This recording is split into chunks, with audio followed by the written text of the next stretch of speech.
हाय नुसरत। ओह अनंत कृष्णा, तुम यहाँ? वो मैंने तुम्हें कहाँ कहाँ नहीं ढूंढा। मुझे क्यों? नुसरत, मुझे तुमसे कुछ कहना है। वो क्या है ना, बात कुछ नहीं है पर फिर भी बहुत कुछ है। बताओ। वो मैं तुम्हें बहुत पसंद करता हूँ। क्या? हाँ, किसी को पसंद करने का कोई कारण तो नहीं होता। तुम मुझे बिना किसी कारण के ही पसंद हो। तुम कौन हो, कहाँ से आई हो, तुम्हारी फैमिली कहाँ से है, इससे मुझे कोई फर्क नहीं पड़ता।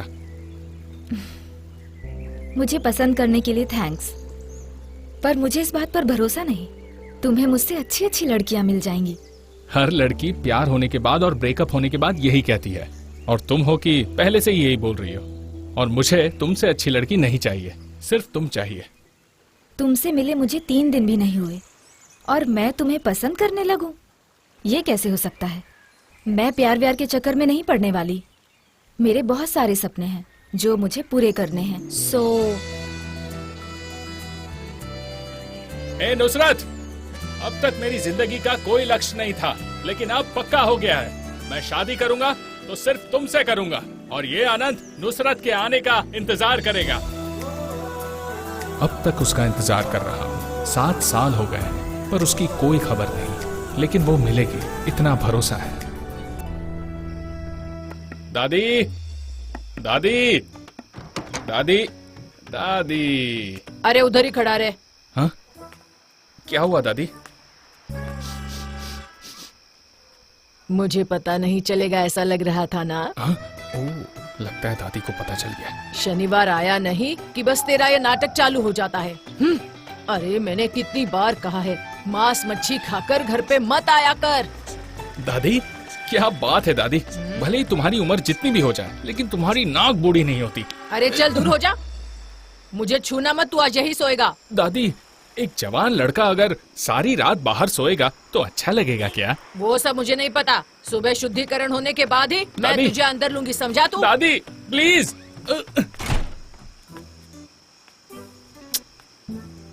ये ले, बाहर ही सो जा। दादी, सच में मांस मच्छी खाने के भी यहाँ सजा मिलती है। और अगर रॉकी के कहने पर अगर बियर पी ली होती तो आज मैं गेट के बाहर ही होता।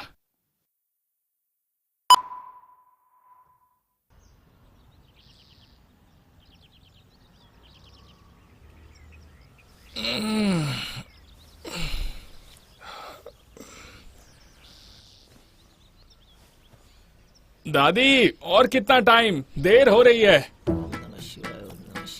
ये कारनामा जो कल तू मांस मच्छी खाकर आया था ना, तब सोचना चाहिए था तुझे।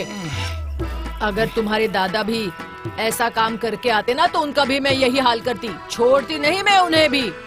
उनका भी मैं अच्छी तरीके से शुद्धिकरण करती, फिर अंदर आने देती उन्हें। अरे ये किस जन्म का पाप है, बियर पीने के बाद गौमूत्र पीनी पड़ रही है। मैं नहीं पीने वाला। वत्सला, अरे हो गया क्या काढ़ा? जल्दी कर। अरे वो काढ़ा बनाने वाला गौमूत्र लेने गए हैं, लेकिन अभी तक वापस ही नहीं आए।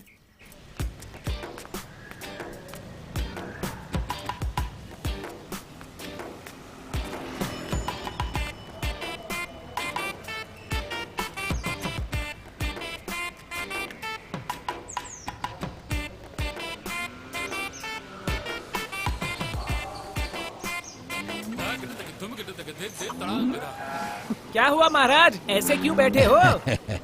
गौमूत्र के लिए बैठा हूँ। ऐसे बैठने से मिल जाएगा क्या? चलो कान पकड़ो। लो वो आ गए। अरे शंकर, गौमूत्र लाने के लिए इतना टाइम? ये क्या दूध है मम्मी? जब मन किया तब निकाल कर ले आए। अरे बाप रे, लेकर आ गए। तुम सास बहू को रोज फ्रेश गौमूत्र चाहिए हो तो कल्याण हो जाएगा। आज सवेरे में आगे से घूम के आ गया, कहीं भी मुझे एक भी गाय नहीं दिखाई दी। और थोड़े दिन हो गए ना तो बैंगलोर में गौमूत्र मिलना मुश्किल हो जाएगा। अब हमें किसी तबेले के बाजू में प्लॉट लेकर गाय पालनी पड़ेगी, तभी गौमूत्र मिल पाएगा। हाँ तो क्या, शुद्धिकरण के बिना कैसे आने दे? हर वक्त इसे काढ़ा लाकर देती रहोगी ना, तो जब तुम्हारी बहू घर पर आएगी तो उसकी हालत क्या होगी गोविंद जाने। अगर वो आती है और उसको शुद्धिकरण का पता नहीं होगा तो उसे मैं तुलसी के पास तक जाने नहीं दूंगी, बता देती हूँ आपको। अच्छा अम्मी, तुम अब्बू से इतना प्यार करती हो, अब्बू को छोड़कर रह नहीं सकती हो, पर फिर भी अकेले रह रही हो। गुस्से में एक बात क्या निकली, सारा प्यार खत्म हो गया और बस अलग अलग हो गए। बोलो ये क्या अच्छी बात है? क्या करे बेटी, अब मेरा नसीब ही ऐसा है। ये कोई नसीब नहीं है, बल्कि आपकी नासमझी है। ये नासमझी हमारी नहीं है बेटी, ये नासमझी तुम्हारे अब्बू की है।